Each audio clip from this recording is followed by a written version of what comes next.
Hola, ¿qué tal? Yo soy Iván Carrillo y me da muchísimo gusto que nos acompañen en una nueva emisión de Reporte Climático, periodismo de soluciones para un mundo en constante cambio. Cada semana invitamos a algún experto o experta de Iberoamérica para explorar las oportunidades que tenemos como región frente al mayor desafío de nuestros tiempos, la modificación del clima a nivel global. En el pasado, los medios de comunicación tenían una tendencia clara cuando hablaban de temas ambientales. Los presentaban como fenómenos completamente ajenos al ser humano. Sin embargo, esta costumbre ha ido cambiando por fortuna. Las noticias sobre el entorno que nos rodea y las alteraciones que provocamos en él no solo han migrado de narrativa, sino que cada vez despiertan mayor interés en el público. Para indagar más al respecto, hoy nos enlazaremos hasta España y conversaremos con nuestra primera invitada, Isabel Moreno. Ella es física, meteoróloga y especialista en comunicación del cambio climático. Pero antes de iniciar, ¿qué les parece hacer un breve recorrido por lo más relevante de la actualidad climática en el mundo? Comencemos.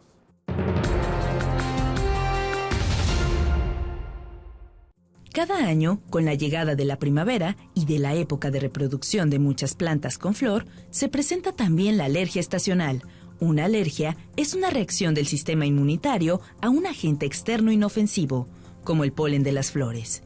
Los síntomas comunes de la alergia estacional son estornudos, ojos llorosos, picazón y congestión nasal. Para la mayoría de las personas no significa un peligro, pero sí puede afectar el disfrute de la vida durante varios meses. 30% de la población enfrenta este problema agudizado por el cambio climático. Y es que, según múltiples estudios, a medida que el mundo se calienta, las floraciones comienzan antes, duran más y producen más polen.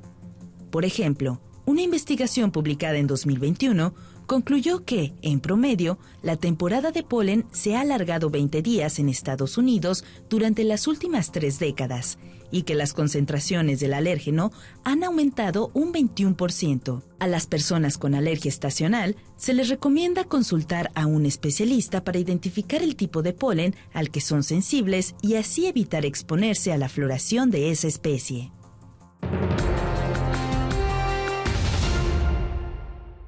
España es el principal productor de aceite de oliva en el mundo y, por sí, solo cubre hasta 40% de la demanda global. Sin embargo, la agencia de noticias Reuters informó que las olas de calor de la primavera pasada y la sequía del verano de 2022, asociadas al cambio climático, han complicado el suministro actual.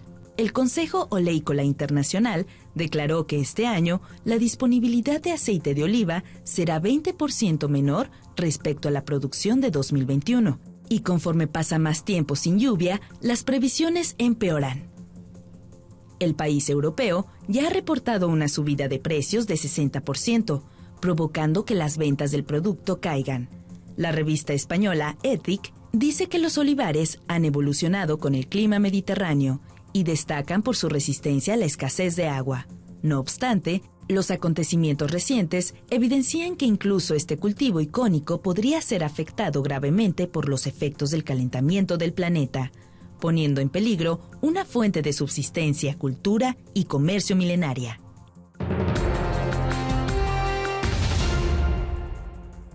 La tortuga carey es una de las 7 especies de tortugas marinas que existen en el mundo. De acuerdo con la Unión Internacional para la Conservación de la Naturaleza, se encuentra en peligro crítico de desaparecer a causa de la depredación humana por su carne y huevos, la pesca incidental, el desarrollo costero y la contaminación. Ahora, además, está amenazada por el cambio climático, pues las temperaturas extremas de las crecientes olas de calor literalmente asfixian a las tortugas bebé en su nido. Para salvarlas de la extinción, desde hace más de 20 años, se lleva a cabo el proyecto de tortugas marinas de Barbados. Científicos participan con el marcaje de individuos para monitorearlos y mejorar el cuidado, mientras que las comunidades locales promueven el turismo basado en prácticas sostenibles. Cada agosto, cuando las tortuguitas salen del cascarón, el personal del proyecto hace guardia y las ayuda en caso de alguna emergencia. La ONU señala que Barbados tiene la segunda mayor población de tortugas carey del Gran Caribe y es una muestra de que el éxito en conservación es posible. Está una fracción de la humanidad que, pese a la contundente evidencia, aún se mantiene escéptica al cambio climático. Otro tanto no niega el fenómeno, pero evitan hablar de ello. Lo minimizan o se rehúsan a asumir un compromiso para frenarlo. Lograr que estas personas pasen a las filas de la acción climática requiere de un esfuerzo mundial en el que la comunicación y la psicología juegan un papel muy importante. Uno de los grandes problemas que enfrenta la comunicación del cambio climático es el escepticismo que lo rodea. De acuerdo con una encuesta realizada por el Pew Research Center en 2018, solo en la mitad de los países la mayoría de la población considera que el cambio climático es una amenaza seria. 20% de las personas piensan que se trata de un riesgo menor y 9% cree que no representa peligro alguno. En este contexto, Isabel Moreno nos cuenta por qué es tan difícil hablar sobre cambio climático. Si esto fuese tan sencillo como contar exactamente en qué consiste el cambio climático, pues ya estaría resuelto el problema, pero estaría resuelto no ahora, sino hace 40 años, que fue cuando empezamos a saber que esto era un problema serio y que realmente estábamos cambiando el clima del planeta. O sea, podemos remontarnos a 1988, fue, ¿no?, cuando James Hansen dijo frente al Congreso de los Estados Unidos que realmente estábamos cambiando el clima de la Tierra. Necesitamos meter dentro de la conversación de las personas y dentro de estos temas de conversación habituales el problema que estamos causando no solamente al clima, sino a todo el planeta en general. Y es que el cambio climático no solo significa temperaturas más altas o lluvias más escasas, también conlleva la posibilidad de que nuestra ciudad desaparezca con la subida del nivel del mar, que nuestro deporte favorito deje de practicarse por falta de condiciones propicias o que la bebida que más nos gusta ya no pueda ser producida debido a la pérdida de recursos naturales. Meter estos temas dentro de la sociedad es lo que hace que la sociedad demande y que además tengamos esa capacidad de crear esa conciencia. En este sentido, Isabel Moreno señala que una de las grandes oportunidades para ganar terreno es el uso de tecnologías que prácticamente todos tenemos a nuestro alcance. Yo donde más hablo de cambio climático es en mis redes sociales. Pero cuando yo hablo de cambio climático en mis redes sociales, que es también lo que me ha hecho ser reconocida, siempre me quedo con la sensación de decir, ¿y qué? O sea, yo te he contado una cosa súper interesante sobre el deshielo. Vale. Pero eso te lleva a ti a pensar que a lo mejor no deberías estar yendo al trabajo todos los días en coche si tienes un tren que te deja en la puerta del trabajo y solo tardas 10 minutos más. Es decir, por sí solas las redes sociales no tienen la capacidad de hacer que la ciudadanía pase del interés en el cambio climático a acciones concretas para contrarrestarlo. Se necesita un ingrediente extra.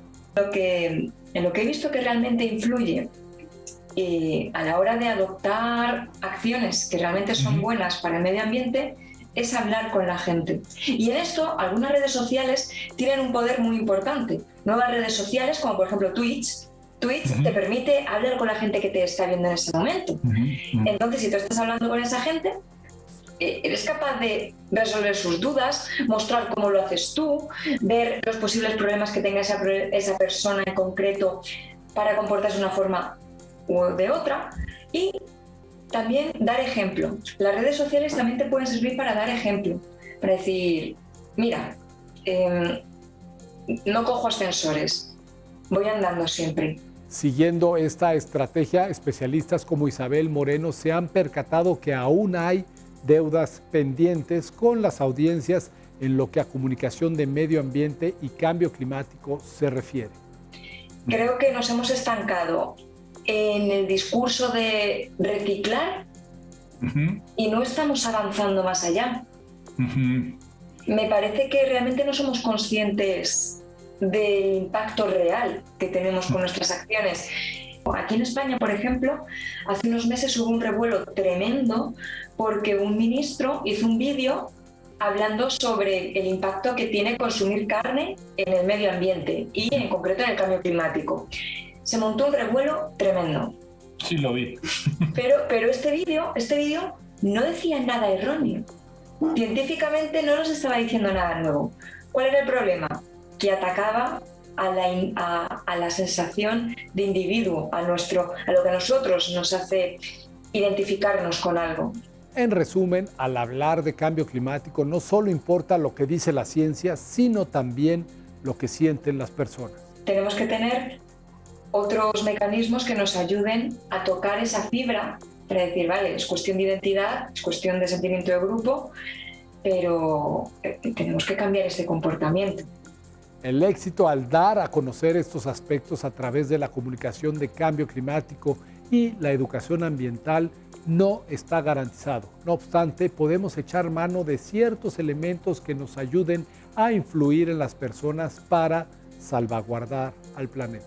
Hay muchas soluciones y además, en función de a qué te dediques, cómo es tu vida, en qué sector trabajes, hay que comunicar más esas soluciones. Es decir, mira, puedes hacer esto, puedes hacer esto, puedes hacer esto, porque como decíamos antes, hay un juego con varias emociones. El humor siempre está, o sea, siempre tiene que estar para convencer a alguien de lo que sea. Pero también juego con la sorpresa, con el miedo, porque el miedo es una emoción y el miedo también es válido. No podemos basar todos los mensajes en el miedo, no, pero el miedo está ahí. El hecho de que se pueda derretir el permafrost y que puedan volver algunas bacterias que causen enfermedades, eso da mucho miedo. Y eso es así. Y la esperanza. O sea, al final, mezclar el miedo con esperanza, con se puede hacer, podemos hacerlo.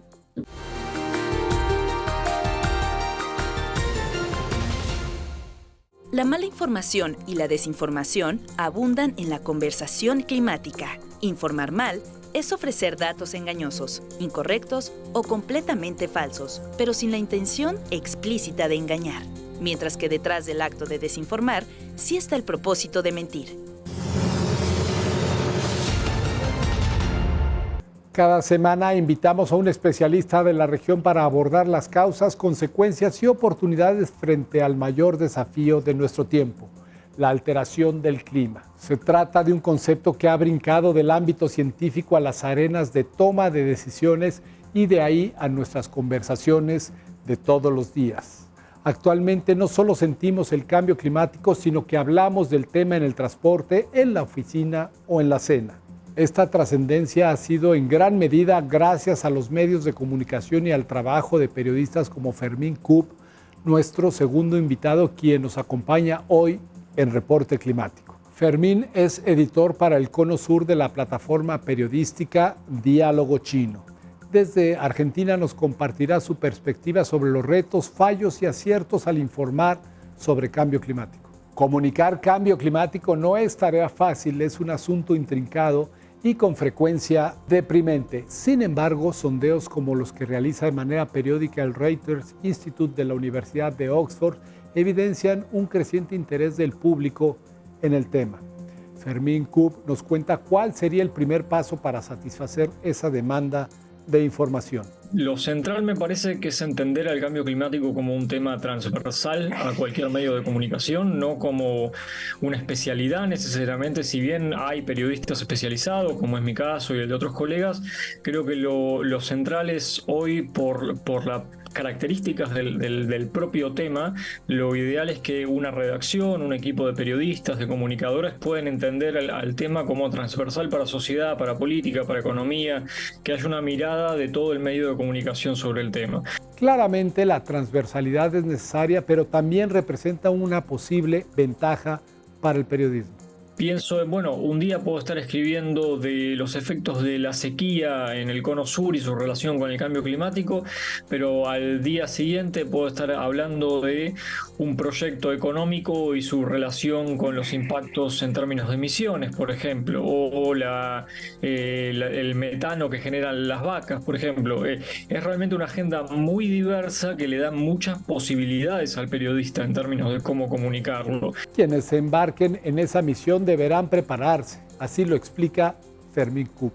Requiere definitivamente una cierta capacitación, creo que tiene un elemento diferencial con otros tipos de periodismo, pienso en las clasificaciones típicas, sociedad, cultura, economía, política.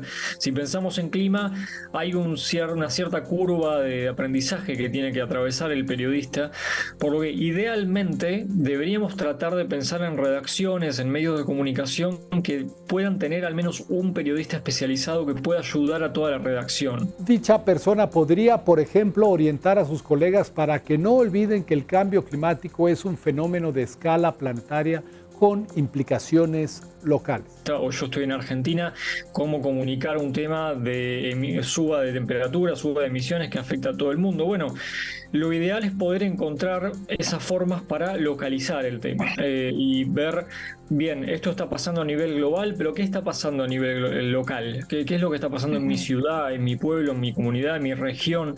Que permita también que la audiencia se relacione de una manera distinta con el tema al momento de contarlo.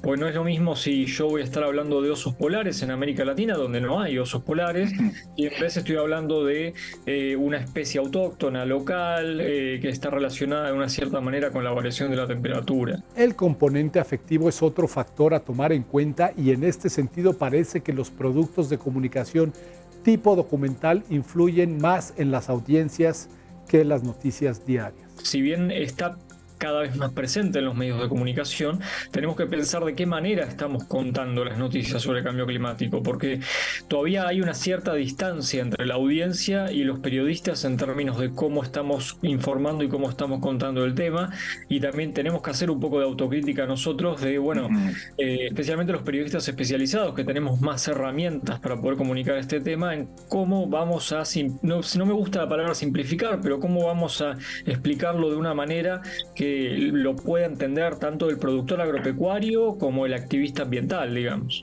En América Latina, por desgracia, aún estamos muy lejos de conseguir ese éxito. En algunas partes del mundo, pienso en medios grandes de Estados Unidos, de Europa, hay redacciones ya con 10, 15 periodistas trabajando temas de cambio climático. En América Latina, la gran mayoría de las redacciones no tienen ni una persona dedicada al tema. Y hay un cierto sesgo todavía de parte de muchas redacciones a informar sobre este tema, por lo que queda todo un camino para recorrer. Pese a ello, los periodistas de la región han logrado abrirle un espacio en la opinión pública a sucesos que antes pasaban inadvertidos, como las COP o conferencias de las partes. Todos los países representados bajo el paraguas de Naciones Unidas se juntan una vez por año en una ciudad distinta, que es como el espacio, el momento del año para discutir políticas de cambio climático, donde nos encontramos con diferentes actores, ¿no? Porque por un lado tenemos lo que se llama las delegaciones de los países. Cada país manda a un grupo de representantes de diferentes ministerios, de Cancillería, Agricultura, Energía y demás. Después está todo el mundo de sociedad civil, ONG, y después nos encontramos también con los periodistas, digamos, con medios de todo el mundo que estamos allí. Son 2 semanas de una conferencia en la que compartimos el mismo espacio, y es realmente desafiante una cobertura de este tipo, porque es un evento multitudinario con una gran cantidad de posibilidad de temas para abordar, y requiere un ejercicio bastante entrenado de parte de periodistas para ver, bueno, cómo lo voy a abordar, cómo lo voy a tomar, y cuál es la mejor manera. Y posteriormente los periodistas encaran el reto de hacer que el tema de cambio climático vaya más allá de esa coyuntura. Que son uno de los momentos en el año en el que más se habla de cambio climático, que eso es uno de los problemas también, que hay mucha fluctuación de acuerdo a cuándo y cuándo hablamos de cambio climático. Me preguntan amigos y colegas inmediatamente después de las conferencias, bueno, ¿vale la pena esto? Digamos, ¿tiene sentido que todos los años se estén reuniendo 30.000 personas? ¿Se solucionó la crisis climática? Bueno, ojalá fuera tan sencillo. Eso es un espacio de política pública donde se tienen que lograr consensos. Sabemos lo difícil que es lograr consensos entre países con posiciones tan divergentes. Ha tenido cierto éxito. Pensemos que el Acuerdo de París, el principal marco de política de cambio climático del 2015, surge a partir de estas conferencias. Es bastante frustrante también, y parte de nuestro rol como periodistas ahí en las conferencias es justamente, bueno, poder identificar está bien, qué está mal, qué es ambicioso, qué no es ambicioso y poder decirlo. Además de cuestionar la forma en que narran las malas noticias, los periodistas pueden ir en busca de lo que sí se está haciendo bien. Si ahí hay una brecha enorme, porque hay un montón de historias que no se están contando y que podríamos estar haciéndolo, de agricultores que se están adaptando a la crisis climática con prácticas que están haciendo en territorio, a proyectos comunitarios de energía solar y energía eólica, a programas de introducción de buses eléctricos en ciudades de América Latina como Santiago de Chile, o casos de éxito a nivel nacional como el de Uruguay. Digamos, hay realmente historias para contar. Y ahí también hay un error propio de parte de los periodistas de cómo lo estamos haciendo, porque tenemos que ponernos en el papel de los lectores, de la audiencia en general, cuando comunicamos. Es en ese proceso donde la corriente de periodismo de soluciones juega un papel fundamental. Una mirada de cómo seguir y ofrece una línea, una idea de cómo contar historias y la importancia de buscar esas historias, porque es parte voy a ser crítico de nosotros periodistas, pero de la comodidad en la que estamos, porque no estamos saliendo a buscar esas historias. Ahí está el problema. No nos estamos tomando el tiempo para ir a territorio, para hablar con las fuentes, para buscar, para ver lo que se está haciendo, para hablar con la sociedad civil, que nos cuenten sobre sus proyectos. Y gran parte del error de que esas historias no salen a la luz es nuestro. Es por un lado por sesgo de editores que piensan que la historia catastrofista, sensacionalista rinde más, entonces van directamente ahí, y porque realmente hacer periodismo de soluciones requiere más tiempo en general, requiere recursos de parte de la empresa periodística. Quizá la respuesta esté en un cambio de paradigma donde no veamos la alteración del clima como un problema aislado, sino como parte de una emergencia mucho mayor. Creo que como periodistas especializados, como periodistas también no especializados, hay que entender a la era en la que estamos definida por la actividad humana, por la influencia de la actividad humana, porque si hablamos de crisis climática no podemos no hablar de crisis de biodiversidad, por ejemplo. Si hablamos de lo que pasa en los océanos, no podemos hablar de lo que pasa en tierra. Es decir, está todo interrelacionado. Y nosotros tenemos que poder buscar comunicarlo eso y tratar de hacerlo entender a la audiencia. El desafío son los tiempos, los espacios. Si yo tengo una nota de 1000 palabras, es difícil dedicarle más de 2-3 párrafos al contexto para explicarlo, pero tenemos que hacerlo, porque si no es el mismo micronúcleo de personas que nos lee, que nos consume, y no terminamos de llegar a la audiencia generalizada, y ese tiene que ser el objetivo. Esta es una labor pendiente del periodismo y de las audiencias. Yo creo que lo central es poder identificar medios de comunicación de confianza, en los que sabemos que se está haciendo un trabajo detallado, pormenorizado, de calidad en ese sentido, que esto no necesariamente van a ser medios masivos, pueden ser medios de escala pequeña o mediana. Hay proyectos muy interesantes en toda América Latina de medios de comunicación de una escala más chica que están haciendo muy buen trabajo para comunicar estos temas. Y pensar, determinar dentro de la sobreabundancia de información con la que nos encontramos, como vos decías, Iván, ¿en dónde voy a dedicar mi tiempo para buscar información? También pensar en tener una mirada crítica de lo que estamos leyendo, no asumir y pensar en que hay cada vez más formatos y espacios nuevos donde podemos consumir información. No necesariamente tiene por qué ser el noticiero de las 8 o el programa de radio o el artículo periodístico. Busquemos formatos nuevos, redes sociales, si las utilizamos, y tengamos cuidado, especialmente si nos vamos a meter a consumir información en redes sociales, que es perfectamente válido. Pensemos de quién estamos consumiendo información en redes sociales. Muchas gracias por habernos acompañado en este reporte climático. Yo soy Iván Carrillo y los espero en la próxima emisión con más periodismo de soluciones para un mundo en constante cambio.